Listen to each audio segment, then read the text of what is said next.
Backstage Pass, Institute of Gaming. For more details, contact 7093965965.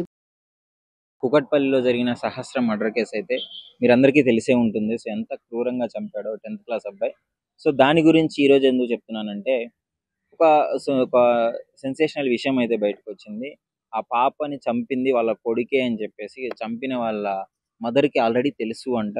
So తెలిసినా కానీ ఇన్ని రోజులు హోల్డ్ చేసి ఉంచింది. సో ఆ రోజు చంపిన తర్వాత ఆ రోజే అడిగిందంట, వాళ్ళ మదర్ గట్టిగా అడిగిందంట. సో అప్పుడే తెలిసిపోయింది, ఇన్ని రోజులు కాపాడుకుంది వాళ్ళ కొడుకు శిక్ష పడకుండా. అదే కన్సర్న్, అదే ప్రేమ, అదే చెడిపోక ముందు కొడుకు ఇట్లా తప్పుదోవలు పట్టి ఈ విధంగా తయారవ్వక ముందు ఉండుంటే ఈ రోజు ఇంత పెద్ద ఇన్సిడెంట్ జరిగేది కాదు. సో అసలు దాని మీద పేరెంట్స్ బాధ్యత ఎలా ఉంది? రీసెంట్గా మైనర్స్ ఇలాంటి డెసిషన్స్ తీసుకోవడం పైన, చచ్చిపోవడము, చంపడము, ఇలాంటి వాటిపైన పేరెంట్స్ ఏ విధంగా అబ్జర్వ్ చేయాలి అని చెప్పేసి కొంతమంది పబ్లిక్ అయితే అడిగి తెలుసుకున్నాం. నమస్కారం అండి. చెప్పండి, ఈ సహస్ర పాప మర్డర్ కేసు తెలుసు కదా. సో చంపిన వ్యక్తి వాళ్ళ మదర్కి తెలిసినా కూడా ఇన్ని రోజులు కాపాడింది, దాని గురించి ఏమంటారు? అసలు పిల్లలకి ఫస్ట్ మెయిన్ మొబైల్స్ ఇచ్చి ఖరాబ్ చేసేస్తారు. ముందు బాధ్యత అనేది లేదు.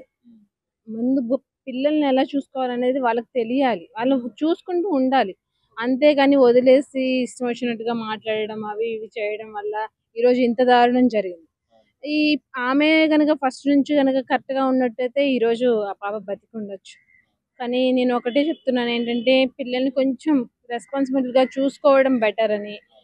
ఎందుకంటే ఈ టైం బాగాలేదు, గంజాయి కొట్టుకుంటూ అది చేసి ఆ మత్తులో ఏం చేస్తున్నారో వాళ్ళకి అర్థం కాక చాలా చిరాగ్గా, అంటే పెద్ద చిన్న లేకుండా మాట్లాడటం, అదొక రకంగా ప్రవర్తించటం. మంచి చెప్పినా కాన్షియస్ గా వాళ్ళు తీసుకోవట్లేదు. నేనంట ఇలా అంటారా, అమౌంట్ ఇవ్వకపోతే ఏమన్నా పగలు కొట్టడం, ఇంట్లో పిచ్చి పిచ్చిగా చేయటము, లేకపోతే ఎటు వెళ్తున్నారో తెలియట్లేదు, మళ్ళీ వెళ్ళిపోయి ఫోన్ స్విచ్ ఆఫ్ చేసుకోవటం, మళ్ళీ టెన్షన్ పెట్టడం. ఇవన్నీ కాకుండా ఒక పేరెంట్స్గా మనం రెస్పాన్సిబిలిటీగా వాళ్ళని చూసుకుంటూ వాళ్ళకి ఏం కావాలో ఇస్తున్నా కూడా వాళ్ళు ఇలా చేస్తున్నారంటే ఇంకా మనం ఎంత కేర్గా ఉండాలో చూసుకోవాలని నేను అనుకుంటున్నాను. వాళ్ళతో కూడా మన ఇంట్లో విషయాలు చెప్పుకుంటూ ఇది కాదు అదమ్మా అని చెప్తూ ఉంటే వాళ్ళ మైండ్ కూడా కొంచెం బాగుంటుందని నేను అనుకుంటున్నాను. దయచేసి పేరెంట్స్ అందరికీ, ఆల్మోస్ట్ పేరెంట్స్ అందరికీ చెప్తున్నాను, మన పిల్లల మధ్య చాలా రెస్పాన్స్గా ఉండండి. ఇప్పుడున్న పిల్లలు అప్పట్లా లేరు. దయచేసి ఆ సహస్ర పాపని తెలిసి కూడా అన్ని చేశారు, మీకు నేను మళ్ళీ ప్రత్యేకంగా చెప్పక్కర్లేదు. సహస్ర కుకట్పల్లి మర్డర్ తెలుసు కదా. తెలుసు. ఆ ఇన్సిడెంట్ లో 10th క్లాస్ బాబు చంపడం జరిగింది. సో బాబును దాచిపెట్టారు వాళ్ళ మదర్ కూడా, ఒక న్యూస్ వస్తుంది తెలిసి కూడా అని చెప్పేసి. సో దాని గురించి మీరు ఏమనుకుంటారు? 10th క్లాస్ బాబు అంటే మాక్సిమం 14 సంవత్సరాలు ఉంటాయేమోనండి అబ్బాయి వయసు. 14 సంవత్సరాల పిల్లోడు ఇంట్లో ఉండి స్కూల్కి వెళ్తున్నాడు, వస్తున్నాడు, రోజు ఎవరితో ఆడుతున్నాడు, తల్లిదండ్రులు ఆ మాత్రం గమనించలేదంటారా? లేకపోతే తల్లిదండ్రులే తెలిసి ఉండే కావాలని హత్య చేయించారంటారా? నాకు తెలిసి ఏంటి ఈ మధ్య కాలంలో ఎక్కువగా మైనర్లు అంటే సూసైడ్ చేసుకోవడము, ఒకటి ఇంట్లో నుంచి వెళ్ళిపోవడము, లేదా ఇట్లా మర్డర్లు చేయడము. ప్రాబ్లం ఎక్కడ వస్తుంది? తల్లిదండ్రుల పెంపకంలోనే వస్తుంది. పిల్లలకి స్వేచ్ఛనిచ్చేయడం వల్ల వస్తుంది. పిల్లలకి ఇప్పుడు పక్కన వాళ్ళకి పిల్లోడికి బైక్ ఉందండి, లేకపోతే ఇటు పక్క వాళ్ళ పిల్లోడికి కారు ఉంది, వాళ్ళకి 4 అంతస్తుల బిల్డింగ్ ఉంది, వీళ్ళకి 4 అంతస్తుల బిల్డింగ్ ఉంది, మనకు లేదు. ఎలా అయినా మనం సంపాదించాలి. మన కొడుకుని వాళ్ళకంటే పెద్ద కారులో తిప్పాలి, లేకపోతే వీళ్ళకంటే పెద్ద బండి ఇవ్వాలి మన అబ్బాయికి. వాళ్ళ అబ్బాయి ఐఫోన్ వాడుతున్నాడు 1,00,000 రూపాయలది, మన అబ్బాయికి 2 లక్షల ఐఫోన్ కొనియాలి. అంటే మన పిల్లలు రిచ్ గా ఉండాలి సమాజంలో, వాళ్ళకంటే ఎందులోనూ తక్కువగా ఉండాలని చూసే ఎదవ మెంటాలిటీ ఉంది చూసారా? దాని వల్ల ఎలాంటి పనికిమాలని అన్ని జరుగుతున్నాయండి. సమాజాన్ని భ్రష్టు పట్టిస్తున్నారు ఎలాంటి తల్లిదండ్రులు ఉండి. ఎవరైనా, నేనైనా, మీరైనా, ఎవరైనా సరే పిల్లలకి ఫోన్లు ఇచ్చేటప్పుడు లేకపోతే ఫ్రీడమ్ ఇచ్చేటప్పుడు ఇవ్వాలండి. ఎక్కడ ఇవ్వాలో అక్కడే ఇవ్వాలి. అలాగని పశువుల్లాగా బంధించేసి పిల్లల్ని రూముల్లో పెట్టి లేకపోతే అనుదినం టార్చర్ పెట్టుకుంటూ కొట్టుకుంటూ భయం చెప్పమని కాదు. ప్రతిసారి పిల్లలకి టైం ఇవ్వాలి. తల్లిదండ్రులు పనిలో పడిపోయి ఎవరి డ్యూటీలు కాడికి వెళ్ళిపోయి ఫోన్లు ఇచ్చేసి వాడుకోవడానికి డబ్బులు ఇచ్చేసి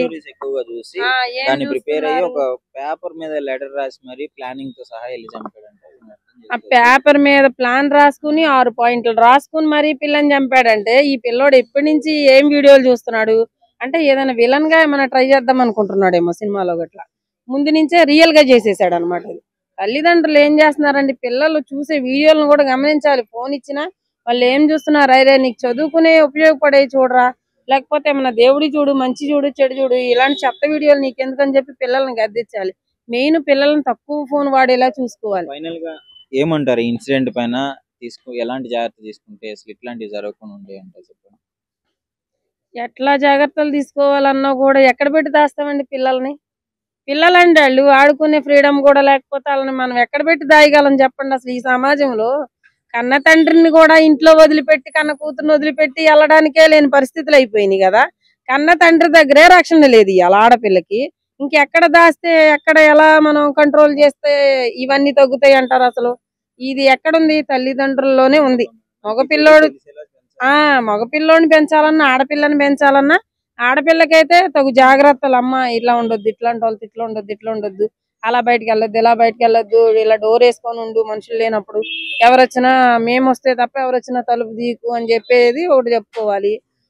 రెండోది ఎవరితోటి అతిగా మాట్లాడొద్దు, చనువుగా ఉండొద్దు, ఎవరు ఇంకా చూడొద్దు, నీ పనేదో నువ్వు, నీ చదివేదో నువ్వు చదువుకో అని చెప్పాలి. మగ పిల్లల్ని పెంచేటప్పుడు తల్లిదండ్రులు, ఈ రోజుల్లో ఉన్న పిల్లలు చాలా అంటే చాలా దట్టిగా తయారయ్యారండి.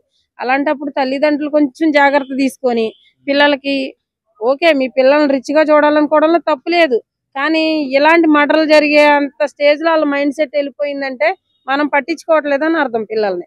Hi bro. Kukatpally Sahasra murder చేసిన వాళ్ళ కొడుకే అని తెలిసిన వాళ్ళ మదర్ దాచిపెట్టిందని చెప్పేసి ఒక న్యూస్ వస్తుంది.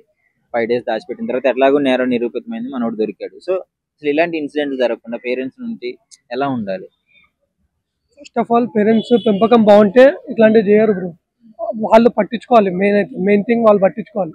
వాళ్ళు పట్టించుకోకపోతే ఇట్లనే ఇంకా ఏదో ఒకటి అవుతూ ఉంటాయి, సైబర్ క్రైమ్స్ అవుతూ ఉంటాయి. మనోడు దొంగతనాలు చేసేవాడు అని చెప్పేసి తెలుస్తుంది. అదేదో ఫస్ట్ లోనే దండించుంటే ఇప్పటి వరకు వచ్చేది కాదు కదా. అవును బ్రో, ఇదైతే కరెక్ట్. ఫస్ట్ నుంచి మంచిగా చూస్తుంటే, అంటే వాళ్ళ పెంపకం ఇంట్లో వాళ్ళు ఎట్లా ఉంటే అట్లా, వాళ్ళు ఎట్లా చెప్తే అట్లా నడుచుకుంటారు. ఇంత క్రూయల్ గా క్రైమ్ చేసినాడు 10th క్లాస్ అబ్బాయి. ఇమాజిన్ చేసుకుంటారు ఎవరైనా అసలు ఇట్లా జరుగుతుంది? అది కళ్ళు కూడా ఇమాజిన్ చేయలేము అసలు. అదంతా పంచాయతీ కాదు బ్రో. పంచాయతీ ఏంటంటే మన పోరోడు తిరిగే దాన్ని బట్టి ఉంటది.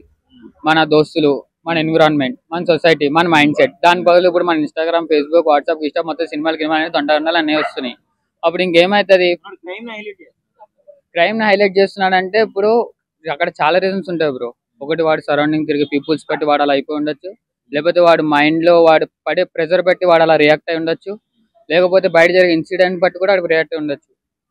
ఒక విధంగా ఆడు ఎందుకు చేసాడో కూడా అనుకోవచ్చు. ఒకవేళ అమ్మాయి ఏమని చేసి ఉండొచ్చు, లేకపోతే ఏం చెప్పలేం. ఇప్పుడు వాళ్ళ అమ్మ దాచింది అంటున్నారు కదా, ఇప్పుడు ఏ అమ్మాయి అయినా సరే తన కొడుకుని దాచాలని అనుకుంటుంది. ఫస్ట్ రీజన్ దాచే ప్రేమ ఏదో ముందే పిల్లగడ మీద చూపించుంటే ఇక్కడ వరకు వచ్చేది కాదు కదా. అదే కాబట్టి ఈ జనరేషన్ ఉన్న తక్లీఫ్. పిల్లలు ఏం చేస్తున్నారని చెప్పి పేరెంట్స్ పట్టించుకోవట్లేదు. పేరెంట్స్ ఒకవేళ లాగి వాళ్ళ రెండు ముందరైతే మా ఇంట్లో బయటకు పోతే 6 దాటిందంటే మా నన్ను కాలు చేతులు దగ్గరంగేవాడు చెప్పాలంటే. ఇప్పుడు పిల్లలు అట్లా కొడితే పడట్లేదు. ఫస్ట్ ఆఫ్ ఆల్ నువ్వు నన్ను కొట్టడం ఏంటంటే రివర్స్ అయిపోతున్నారు.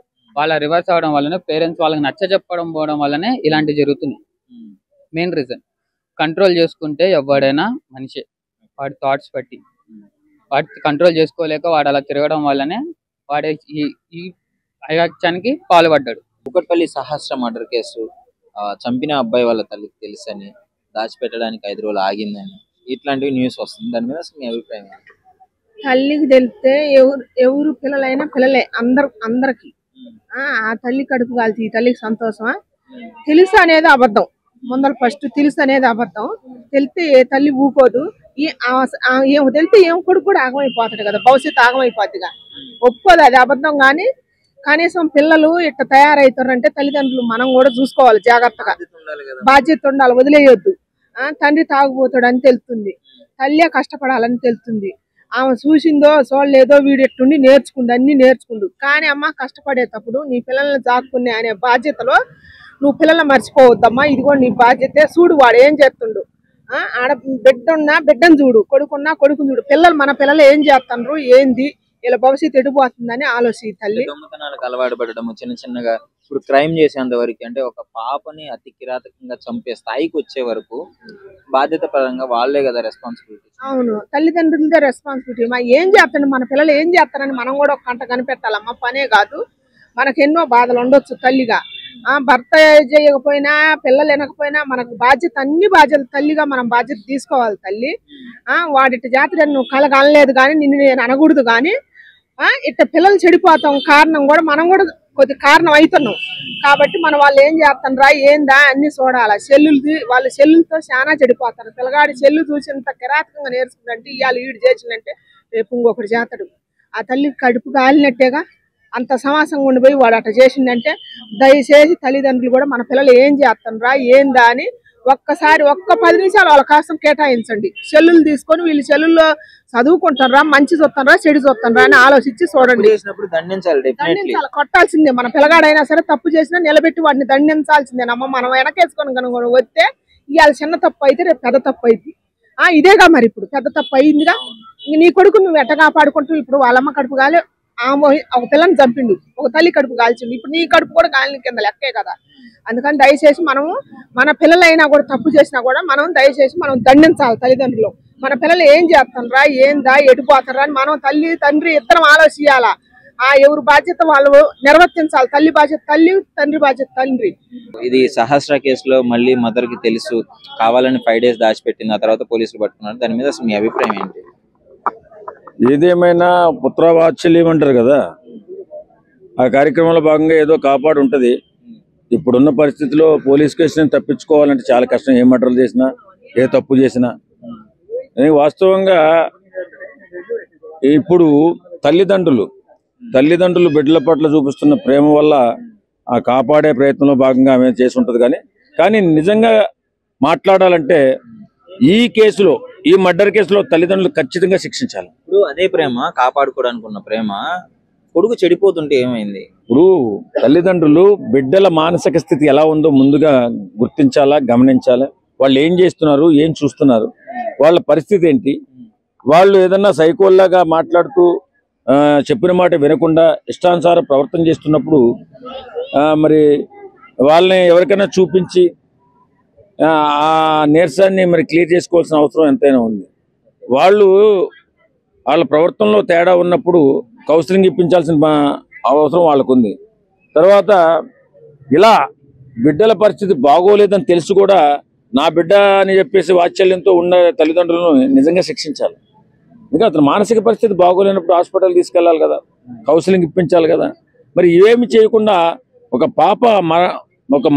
పాపని జీవి తీసేంత వరకు వీళ్ళు ఆగారంటే దీనిలో తల్లిదండ్రుల పాత్ర కూడా ఉన్నట్టే అని చెప్పి మనం భావించాల్సి వస్తుంది. 10th క్లాస్ అంటే దాదాపు 15 సంవత్సరాలు అంత క్రూరంగా మెడలో కత్తులతో పొడిచి కడుపులో పొడిచి అంటే ఏంటి ఇంత క్రూయాలిటీ? అంటే ఒక మూవీస్ ద్వారా వస్తుందంటారా లేదంటే తిరిగే స్నేహితుల ద్వారా అంటారా?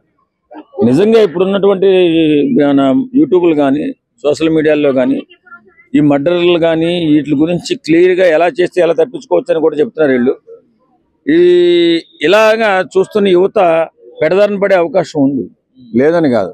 ఏదేమైనా బిడ్డల పరిస్థితిని గమనించినటువంటి తల్లిదండ్రులు వాళ్ళకి చికిత్స చేయించకుండా సమాజంలో వదిలేసి ఇష్టానురీతిగా మనుషుల్ని చంపుతుంటే మళ్ళీ కాపాడాలని ప్రయత్నం చేస్తున్నారు చూడు, ఇది మాత్రం చాలా ఘోరం. నిజంగా ఈ తల్లిదండ్రులు అయితే నా దృష్టిలో ఖచ్చితంగా నేరస్తులే. ఎందుకంటే వాడి మానసిక పరిస్థితి బాగోలేదని తెలిసి వాడిని కంట్రోల్ చేయవలసింది పోయి, వాడిని తీసుకెళ్లి కౌన్సిలింగ్ ఇప్పించవలసింది పోయి, వాడిని ఆరోగ్యవంతుడిగా చేయాల్సింది పోయి, చనిపోయిన తర్వాత చంపేసిన తర్వాత మళ్ళీ కాపాడాలని ప్రయత్నం చేశారు చూడు, ఇది మాత్రం చాలా నేరాతి నేరం నిజంగా చెప్పాలంటే. And for more videos, please subscribe to iDream. Please subscribe to iDream. Please subscribe iDream. And please subscribe to iDream. For more videos, subscribe to iDream. please like, share and subscribe to the channel. Congratulations, iDream. Subscribe to iDream. Subscribe to iDream. So subscribe to iDream Media. iDream ki iDream team andarki huge congratulations. Please subscribe iDream Media. Please subscribe to iDream. Subscribe iDream. Please subscribe to iDream. iDream అంటే నా కళల channel subscribe చేసుకున్న నోరు తిరుగుతలేదు, మీరైతే గంట గుర్తు కొట్టండి. For more such videos, please subscribe to iDream. Subscribe to iDream. Please subscribe to iDream. Please subscribe iDream Media. Please do subscribe to iDream. Please subscribe to iDream Media. For best entertainment and information, please subscribe iDream. And don't forget to subscribe to iDream.